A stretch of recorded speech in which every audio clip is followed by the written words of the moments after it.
Hello.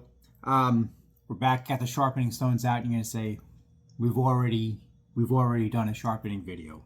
And I realized the video that I did previously on sharpening was all about sharpening plane blades, which is very similar to sharpening chisels. You still want to get a very fine edge, very surgical sort of edge on there, but there are a few slight differences, at least the way that I do it. Again, it's not the only way. I'm not claiming it's the best way. It's the way that I do it. So we're going to go over the differences before I go and I cut the pins and chop them out on the desktop organizer. I'm going to show you what I do to. I'm just going to do one, but they're not bad. There's some I did notice. I think it was on this one here when I was using it to clean out the waste from the last board I did. It was taking a little bit more effort to push the chisel through than I would have liked, which is a first indication that it's too late. You should have sharpened a couple of minutes ago. So we're gonna fix that now. I think on the face of the chisel you can probably see, where is it? Probably see the different levels of polish. But right here, right along the very edge, let's see if I can catch the light on it, right about there. The very edge is polished a little bit differently just because of the way it's honed. So you have the flat edge here, and then very drastically that there's a primary bevel that comes like this, and then I have the honed edge, which is a little bit steeper. So you got this part of the bevel, about that angle, and then I move it up. And it happens to be 35 degrees. I use this device to keep it at 35 because for chisels, I do like to use a jig. I've tried it freehand and it works. I get sharp chisels, but what I have found when I do that is that the edge isn't always square to the sides. That it gets a little cockeyed, and albeit it's not the end of the world, there are times where you want to bring the corner right up against something, and if I don't have a square edge, it's too inconsistent for my liking. So I do use the jig here. It's not as fast, but I think I get better results with the plane blade. When the blade sits in the plane, I can tilt it back and forth so I can make up for any unsquareness to a degree. Not so much with the chisels, and there is another major difference here. So I made a couple of these at different angles. This is the one I use for the final chiseling, or for the final sharpening. I lay it down and let's tighten that up. So that what this device does is it moves. It gives me a consistent difference between that edge and the edge that I'm sharpening. Generally, I would do 1, 2, 3 stones. Yeah, coarse, medium fine, or coarse fine, super fine, however you want to look at it. Like I said, these aren't bad, so I am just going to start. I'm going to start here, and this just makes it really easy. I just place it. It's got those 2 wheels on the bottom, so those hit. I put it down, makes a triangle. It's nice and stable. Some of them only have 1 wheel on the bottom. Not my favorite system, like this one here. Same sort of setup. Uses 1 wheel on the bottom, but it's a little less stable. I do like this one here, and I'm not really putting a lot of pressure down, and the pressure is mostly coming on the push stroke when I'm pushing the edge into it, and I'm going to do that until I can feel a burr, which I do, and so if I had my chisel, the planes out, I would then take the burr off by using a ruler. If you remember that, I put a ruler on the edge, and then I use that to take the blade and lift it up just a bit, so that way the very tip of the plane blade, it's almost like a pyramid. Instead of a flat and an angle coming into it, it's flat, angled. And then this is beveled, and then angled, makes a very sharp point.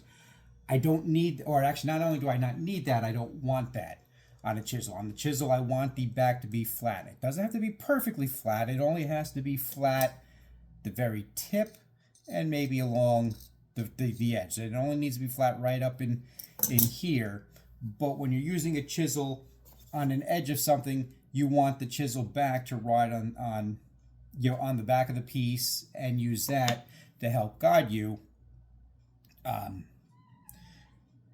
Luke is here saying hi. And to use the back to guide you, which you don't have to do with a chisel blade, with a plane blade. My apologies. The plane blade is actually embedded at an angle, so the back never hits the wood.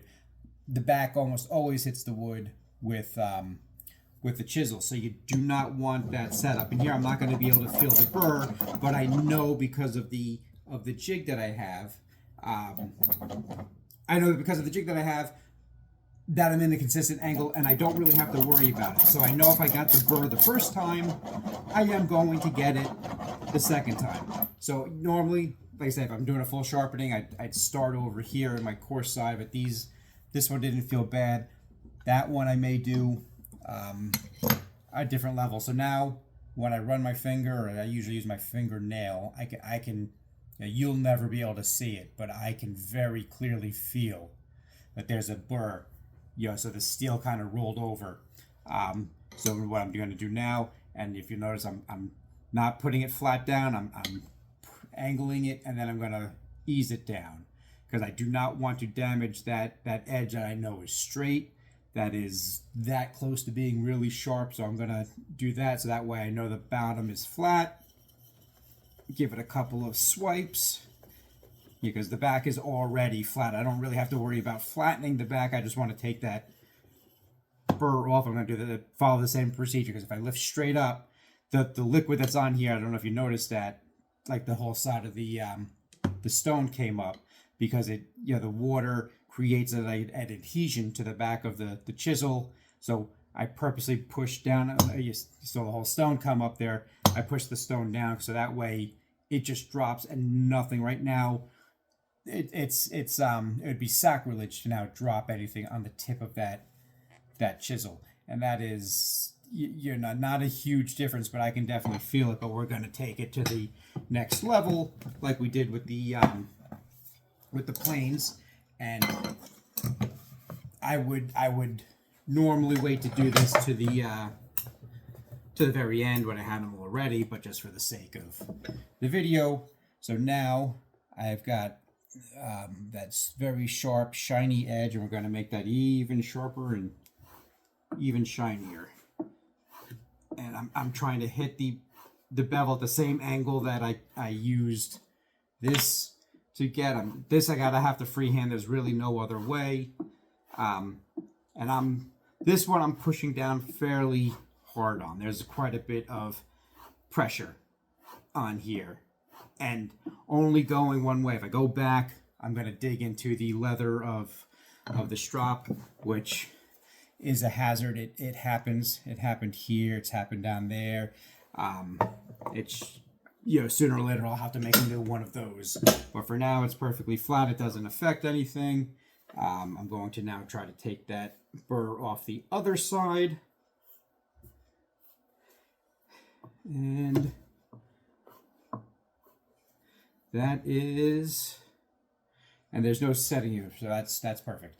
There is nothing else I need to do on that chisel besides use it and don't cut myself on it.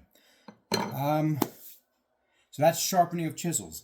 Easier than plane blades? I don't know, because I do have to break out the jig and do that. The geometry is a little bit different, but essentially the procedure is the exact same. Just hit the stones, go with the strop, and get back to woodworking. That without talking, that would have only taken me a minute and a half. So I may make it sound a little tedious at times, and sometimes it is, because I've got 1, 2, 3, 4. I got 5 chisels I want to touch up. While I have everything out, I'm going to do the knife. I'm going to do the this marking knife. I'm just going to put a new edge on there. My pocket knife. I will probably put a new edge on that while I'm here. But that is sharpening chisels. Very slightly different than sharpening planes. Again, the way I do it, not necessarily the way it has to be done. There we go. So we'll get back to actual woodworking soon.